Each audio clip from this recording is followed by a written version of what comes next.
The offseason of lawsuits continues, and it's made its way to Knoxville, Tennessee. You are Locked On College Football with Spencer McLaughlin, your daily podcast on all things college football. Part of the Locked On Podcast Network, your team every day.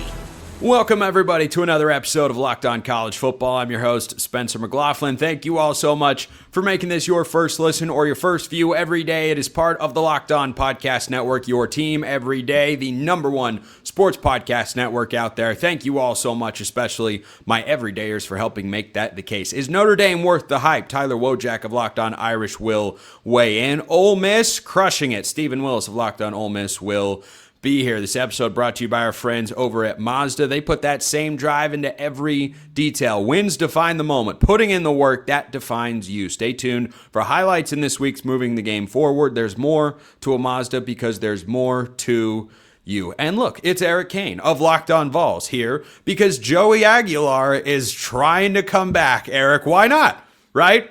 Why not? Everyone else is doing it. You know, Trinidad Shambliss, we're waiting to see what will happen on that front. Now, Aguilar wants to return. Give us the latest on his attempt to play, 11th season of college football? How many are we at? This will be technically, I think this will be his 7th. It might even be his 8th because he spent 3 years in JUCO, and then he had a COVID year wiped out completely. Then 2 years at App State. And then 1 year at Tennessee. UCLA doesn't count. So, we'll see what happens. I mean, this isn't new in terms of him wanting to play. He was a part of the Diego Pavia, lawsuit as a plaintiff against the NCAA. Now, he asked out of that like a week ago, and he got out of it as a plaintiff. He hired his own representation. And so the news on Monday of him suing the NCAA for additional eligibility, that's no surprise. I think this is a smart move, Spencer, because it puts it on a local level, right? You're going to court in Knoxville, Tennessee, Knox County, okay?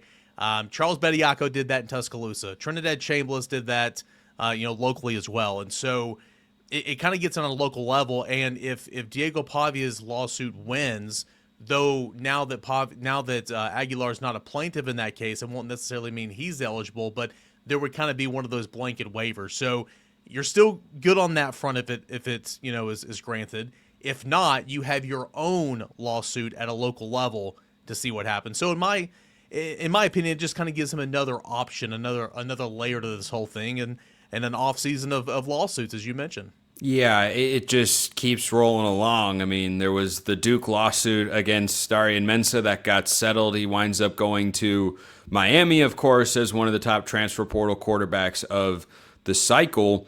Is Tennessee trying to make this happen because they don't feel like they have a better option for 2026? Well, I think they always try to make it happen. There's been talk about this dating back to, midway through the season. Because the Diego Pavia lawsuit's been around for a while, and it's been ongoing for over a year, right?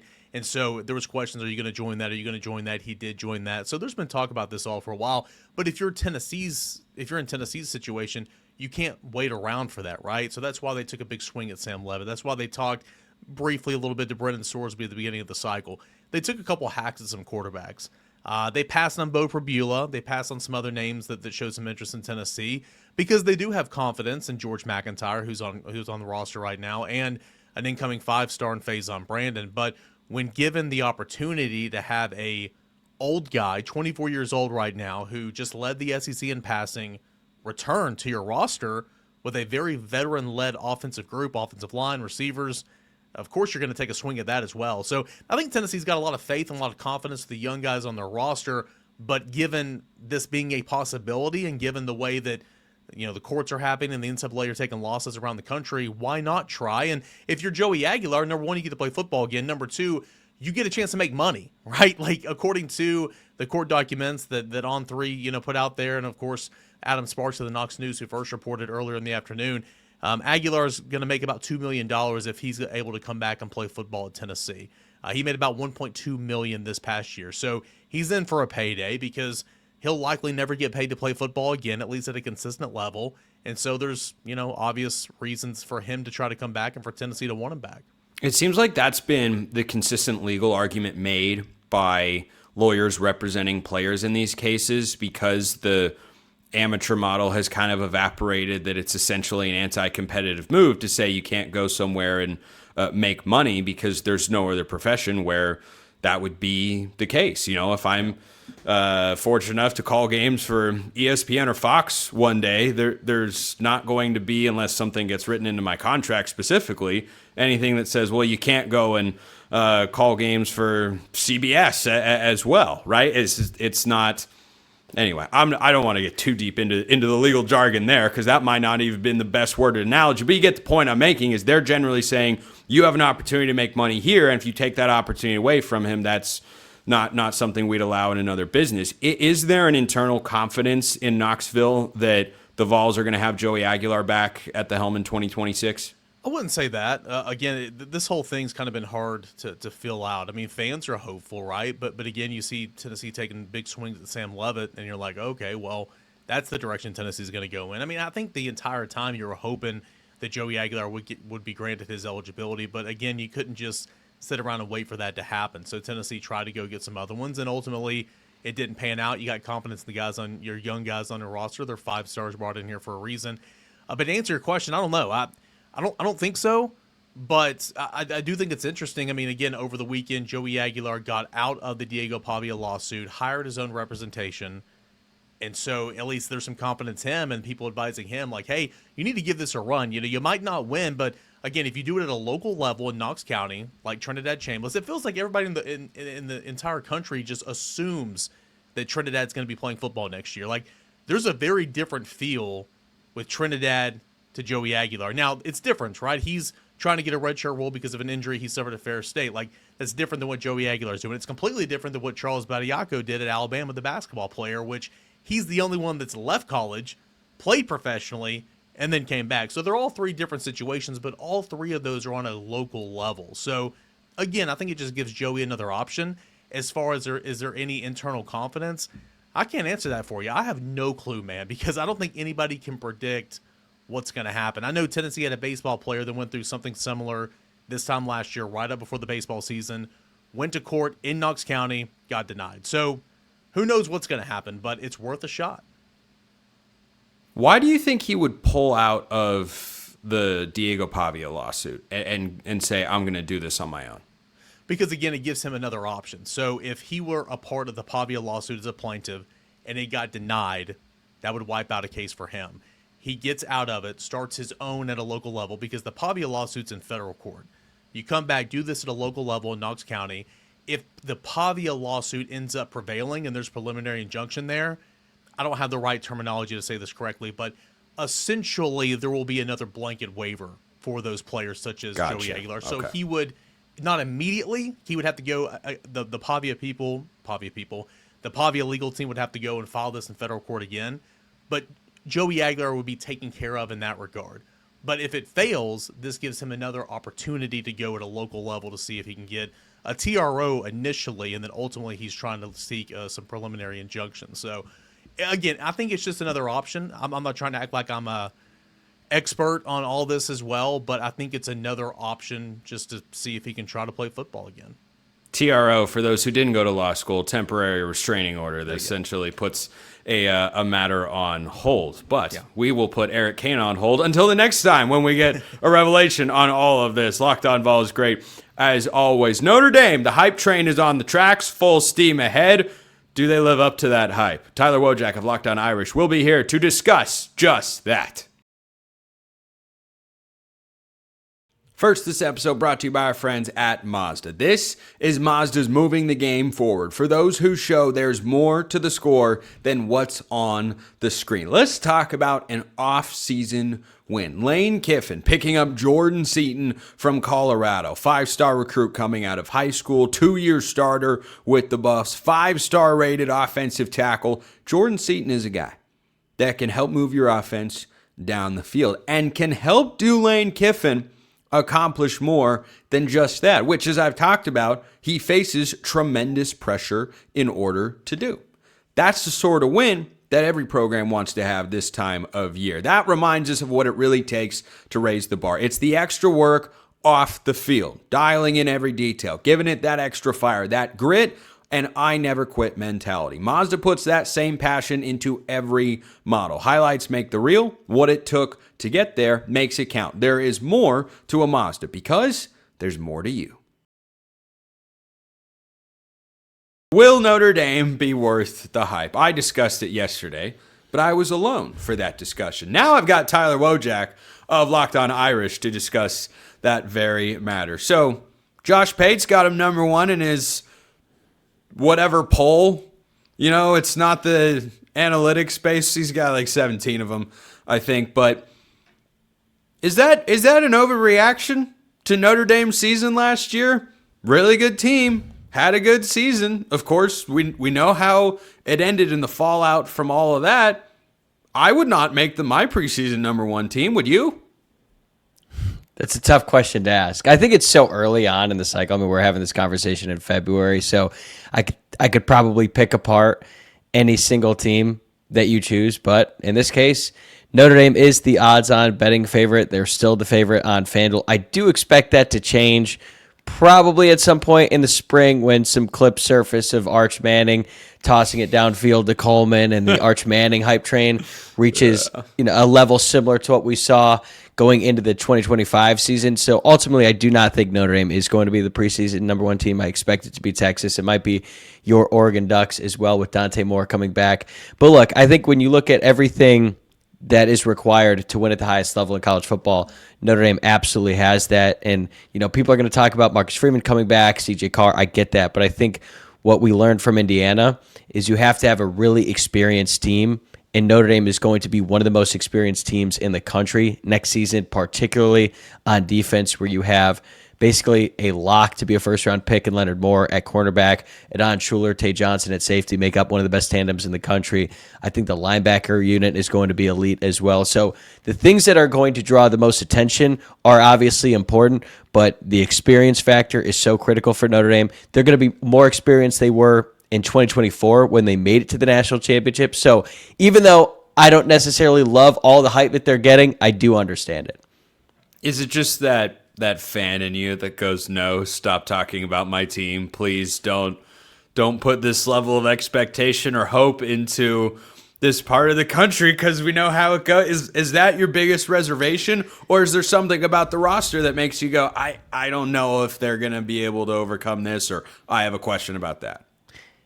I have questions about the roster, which I would expect every team to have at this point in the year. Like, they're not proven at every single position. Like, I think CJ Carr is going to be great. He was really good as a redshirt freshman, but there's a difference between being a really good redshirt freshman and being capable of leading a team to a national championship. So I have questions, but I think that they have answers for everything. Now, we'll see how it all plays out. But I just think, the fan in me, I don't like being the hunted. I'd rather be the hunter, if that makes sense in this scenario.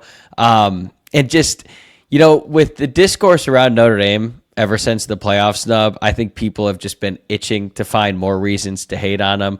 And look, I understand it to some degree. There are some things where I'm like, okay, I can understand why, some people might not like that. I really don't understand why people got so upset about the bowl opt-out, but that's not what we are here to discuss today. So I think what's going to happen is, after everything that we just went through over the past month, people are going to see Notre Dame at number one, and they're just going to freak out. They're going to try to pile on and act like even more egregious. So maybe on one hand, it could end up being all the more satisfactory if Notre Dame ends up winning the national championship, and then I have all these receipts that I can go back to later and laugh at. Or it's just more fuel to the fire, and it's going to be a rough, disappointing year for Notre Dame. I'm not necessarily an optimistic person. I think anyone who knows me would say that. So I'm a little bit hesitant to be too optimistic about this team. But, man, if you look at it, the roster's loaded, the staff is loaded, the schedule's easy. So everything feels like it's falling into place for the Irish. That schedule, by the way, doesn't include USC, which is...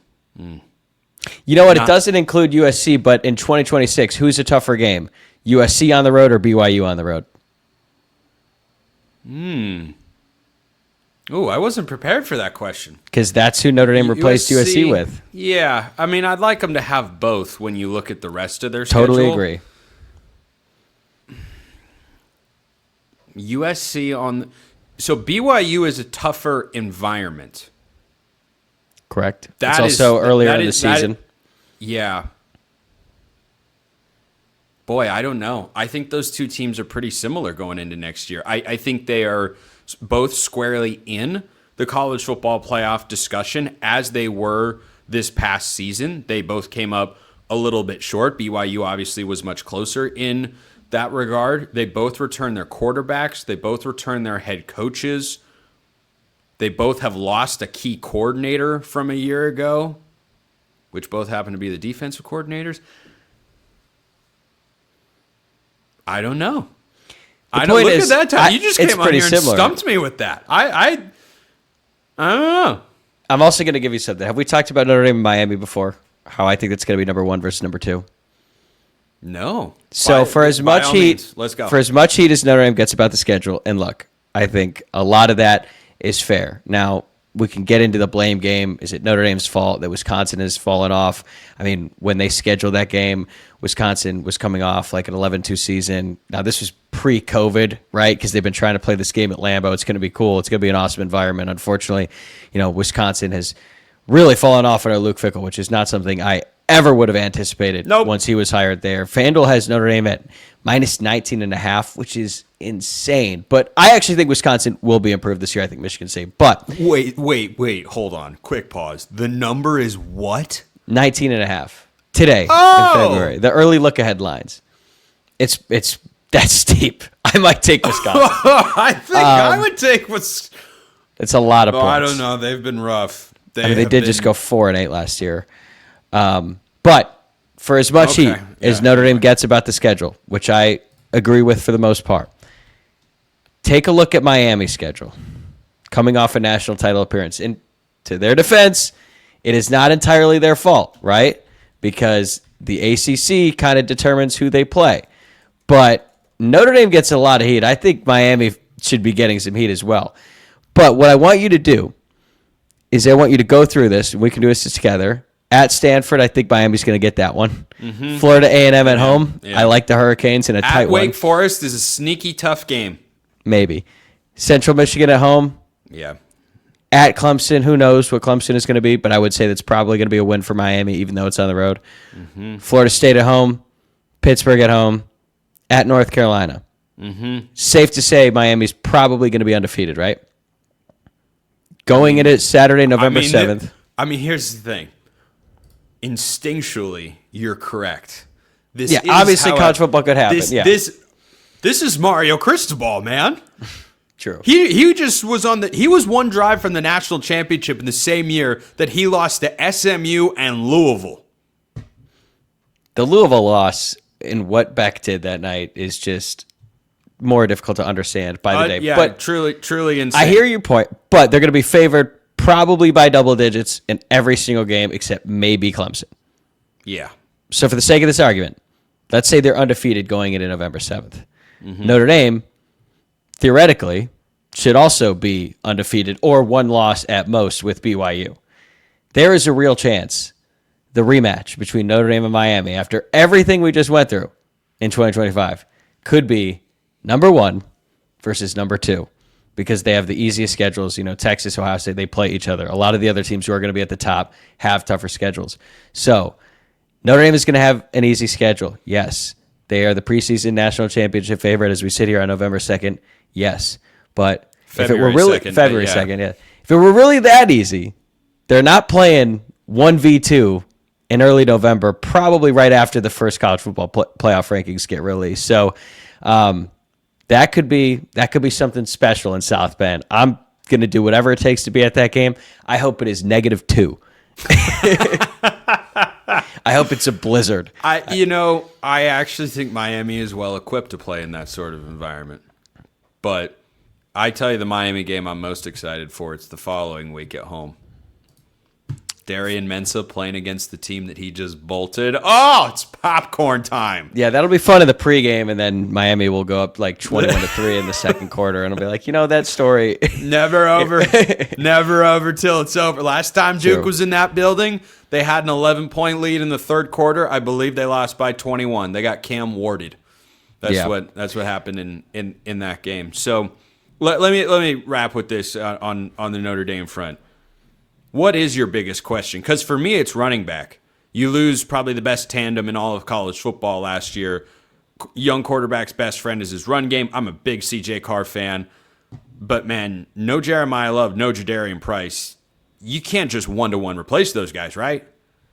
No, you can't. I think the offense is going to change. I think Mike Denbrock has wanted it to change. When he brought in CJ Carr, Notre Dame started to take a lot more deep passes. I think Carr finished like second or third in yards per attempt last season. So they really like to run it, and then chuck it downfield to Malachi Fields or Jordan Faison. I think my biggest question about the team pertains to the offense. I'm not worried about running back.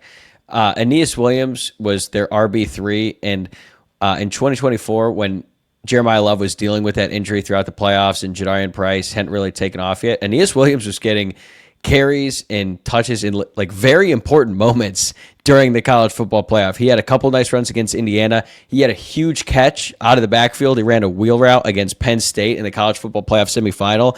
And Notre Dame's old running backs coach, Dylan McCullough, loved him. And while some Notre Dame fans were criticizing him for putting a true freshman on the field when they had Jeremiah Love and Jadarian Price in the same room, when he was out there, he made plays. This year, he barely played other than garbage time because Notre Dame brought in a new running backs coach who said, I'm never taking Love or Price off the field unless we're up by 40. Again, I understand it. I think he's been waiting his turn. I think he'll shine.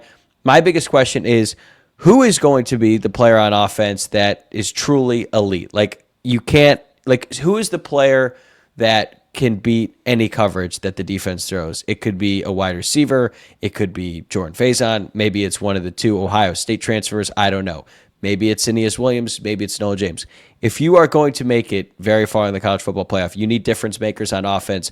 I don't know who that's going to be right now. I'm not saying one won't present themselves as the season goes on. I just don't know who it is. But going into last season, everyone knew it's going to be Love. But going into 2024, people had high expectations for Jeremiah Love. I don't think anyone predicted he would be what he ended up becoming that season. So we're going to have to find out and see. But look, we have a lot of time here for those things to sort of figure themselves out in spring practice, summer, and then eventually training camp. Spring practice. Can't get here soon enough. Tyler Wojciak, Locked On Irish. Great as always. Ole Miss is crushing it.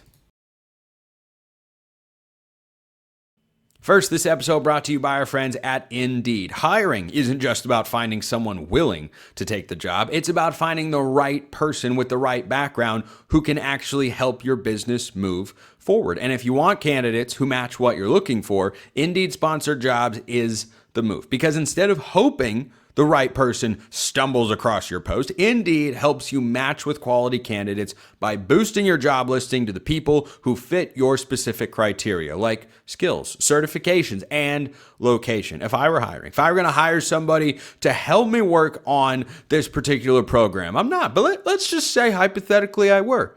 Indeed is the place that I'd want to go. I'd want someone with real experience who can jump right in, not someone who can help, someone who can make it work, someone who's just looking to get a paycheck. No, you want more than that, then you want Indeed. And here's a stat that says it all. In the minute I've been talking to you, companies like yours made 27 hires on Indeed, according to Indeed data worldwide. So if you're hiring, spend less time searching and more time interviewing candidates who check all your boxes with Indeed Sponsored Jobs. Hire the right candidates for your company. Check them out and use Indeed Sponsored Jobs. Earlier this week, I joined my guy, Stephen Willis of Locked On Ole Miss. They deserve a lot of credit for what they have been doing. Here is what that conversation sounded like. Ole Miss, number 2 in the transfer portal, according to 24/7, but we're going to focus on retention on this little segment because the reality of what Ole Miss got to do didn't get publicized that much because 3 of the best players in college football at their position were very much transfer portal targets for essentially 2 months. And Ole Miss being able to retain those positions means that this season, with that transfer portal class, they have the talent that might even exceed the group that just made the playoffs. It's certainly possible. To me, we have to get word on Trinidad Chambliss before I'm ready to go there. I do think there's something ironic, humorous, however you want to phrase it, that the number one portal class that I talked about on my Monday episode of Locked On College Football, Lane Kiffin. And number two, the place that Lane Kiffin left. So everything that Lane Kiffin touches turns to gold in the portal, apparently. And the work that the Rebels have done has been really good. And I'll tell you, as an Oregon guy, Steven, by the way, you're talking about the Super Bowl and that FanDuel read. Go Hawks. Anyway, as an Oregon guy, I will tell you, Blake Purchase is a really nice pickup for the Rebels. I am a big fan. Purchase was going to start if either of Oregon's edges had declared for the draft. They both came back. Former 4-star recruit, has spent 3 years with the Ducks, has been a key contributor for 2, was kind of injured and then redshirted his second season.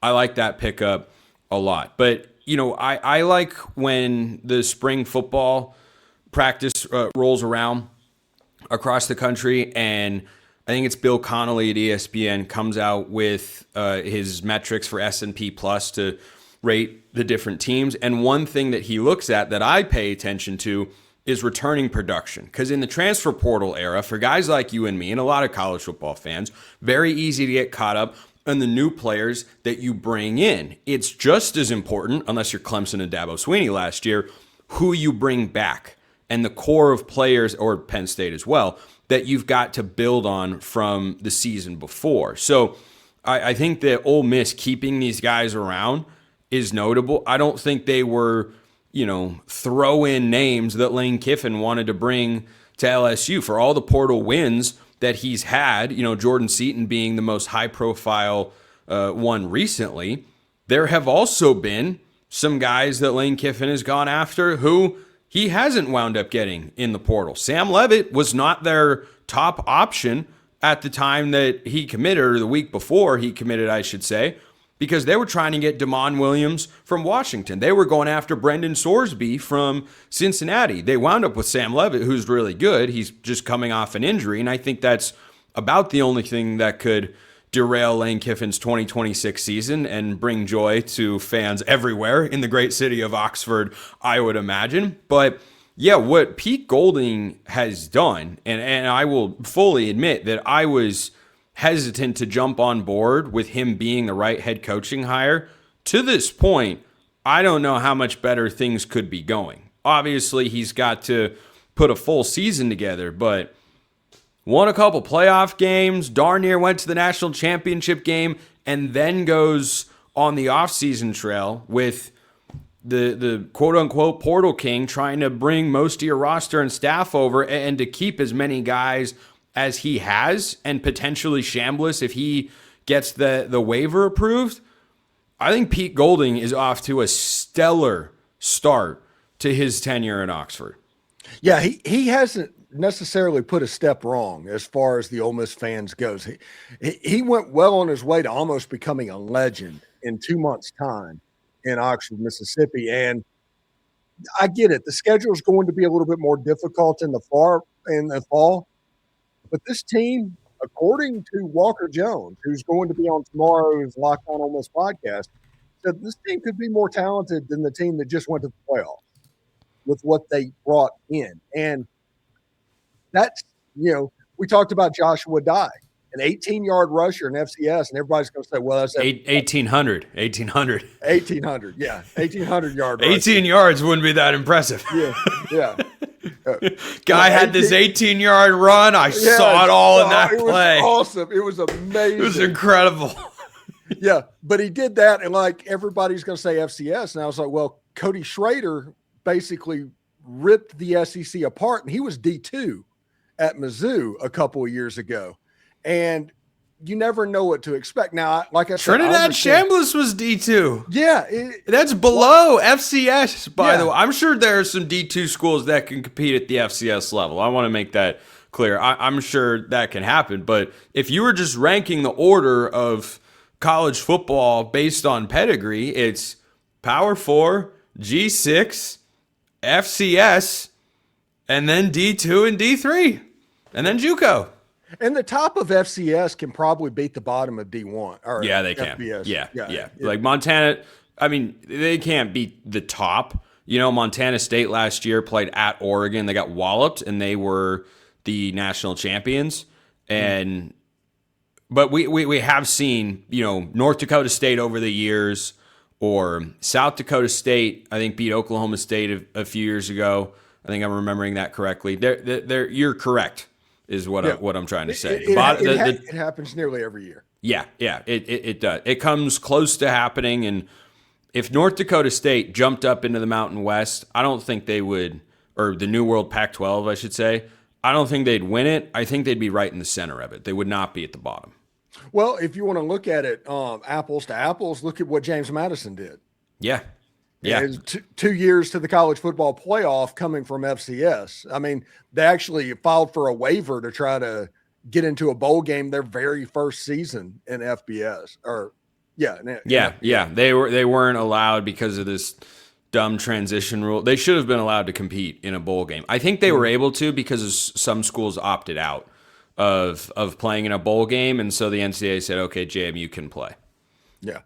Really interesting stuff. But the point of what we're talking about is Ole Miss is likely, you know, Trinidad Chambliss has his appeal meeting on Wednesday with the NCAA. That doesn't affect anything to do with court.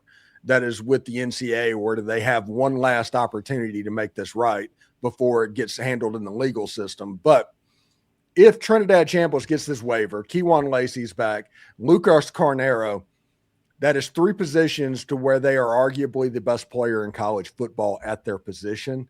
And that makes this football season even more intriguing, even though you look at September 19th in that game, that all you have to do is name get the date, and you know exactly what that game is. They play Georgia and Oxford. They play Missouri and Oxford. They go to Texas. They go to Florida. It's going to be a more difficult schedule, but whenever you have 3 positions that affect winning like those 3 positions do, got to be feeling pretty good about this fall. Yeah, I think you do, and the schedule is definitely a challenge. By the way, I'll just throw this out there, though. If Chambliss is back, I think you'll be all right. If not, look out for Louisville week 1. Jeff Brom is a darn good football coach. He has been running a real solid program for the Cardinals over the last couple of years.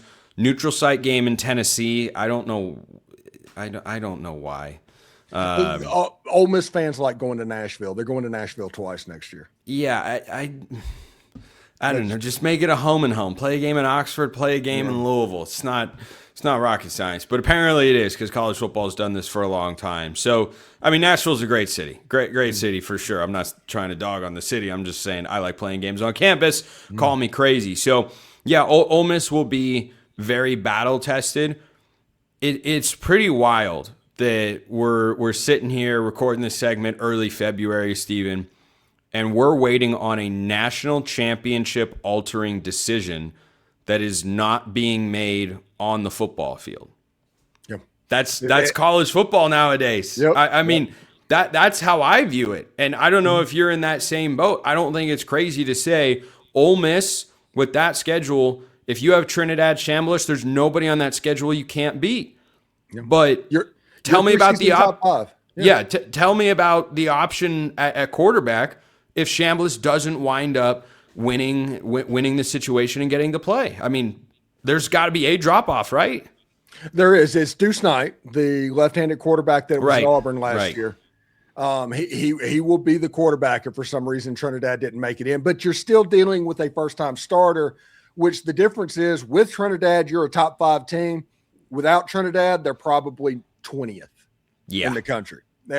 So there is a drop-off. But yeah, you're swimming in the deep waters if Trinidad Chambliss gets his waiver.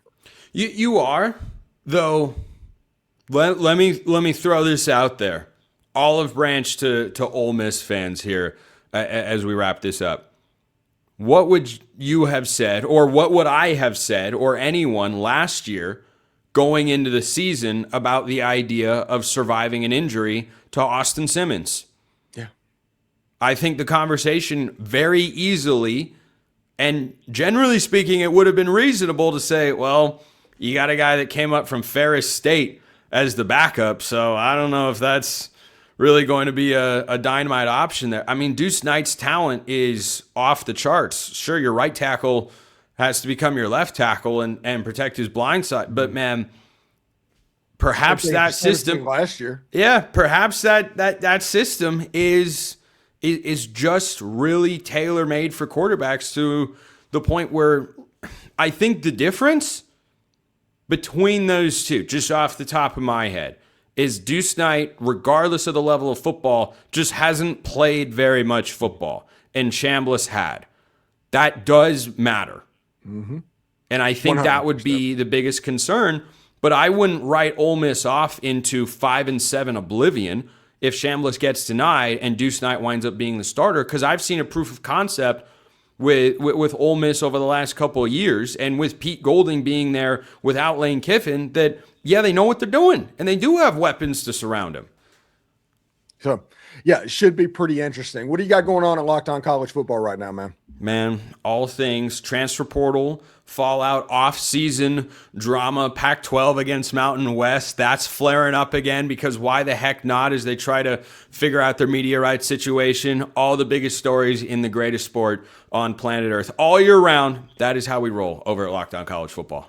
Yeah, and as an Ole Miss fan, I will say go Wazoo, because we are all Wazoo fans. Yes, yes, indeed. I've got it in my notes to make sure I get a segment on Wazoo upcoming here, because they've got their third head coach in 3 years, and I think Wazoo I think Kirby Moore could do very well in Pullman. Appreciate everybody listening. I will see you next time, and until then, hope you all have a wonderful rest of your day.